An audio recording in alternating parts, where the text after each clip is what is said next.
आजको भिडियोमा म तपाईलाई पोखराको अत्यन्तै रमणीय ठाउँ लेक साइडमा रहेको फेवातालको अद्भुत सुन्दरतासँगै तालबाराहीदेखि पामीसम्मको यात्राको मनोरम दृश्यहरू देखाउनेछु। नेपालको पर्यटकीय राजधानी पोखरा यो शिलालेखले मात्र होइन, यहाँको हरेक पाइलाले पोखरालाई विश्वकै उत्कृष्ट पर्यटकीय गन्तव्यको रूपमा चिनाउँछ। फेवातालको मुटुमा रहेको पवित्र तालबाराही मन्दिर, तालको शान्त पानी छिचोल्दै मन्दिरसम्मको एउटा रमाइलो डुङ्गा सैर गर्न सक्नुहुन्छ। यति बेला तालको निलो पानीसँग खेल्दै जब माछापुच्छ्रे हिमालको सुन्दर प्रतिबिम्ब पानीमा देख्छ, तब लाग्छ पोखरा साँच्चै नै स्वर्गको एउटा टुक्रा हो। यो केवल एउटा साधारण डुङ्गा सैर होइन, यो पोखराको सिग्नेचर एक्सपिरियन्स हो। यसले तपाईको मनको थकानलाई केही क्षणमा मेटाइदिन्छ। यस्तै तपाईले देख्नुभएको यो टावर फेवातालको सुरक्षाको पहरेदार हो।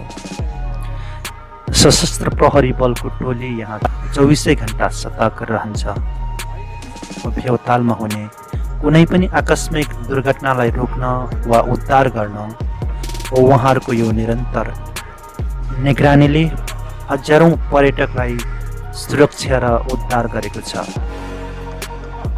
यो एपिएफको साइडबाट देखिने फेवातालको पानीमा माछापुच्छ्रेको छाया र टाढामा मुस्कुराइरहेको विश्व शान्ति स्तूपा, यो दृश्यले जो कोहीको मन शान्त बनाउँछ।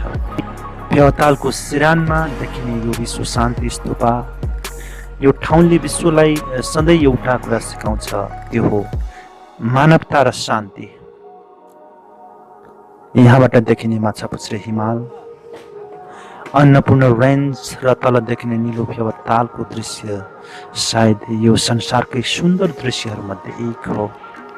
र यही स्तूपको फेदीमा छ फेवाताल। साँझ पख यता आउनुभयो भने बत्तीको उज्यालोले यो स्वर्गको टुक्रा जस्तो देखिन्छ। त्यस्तै फेवातालको सिरानतिर छ पामे। लेक साइडको तुलनामा यहाँ फराकिलो वातावरणले गर्दा होला आजभोलि पामे पिकनिक र डे आउटको लागि सबैको पहिलो रोजाइ बनेको छ।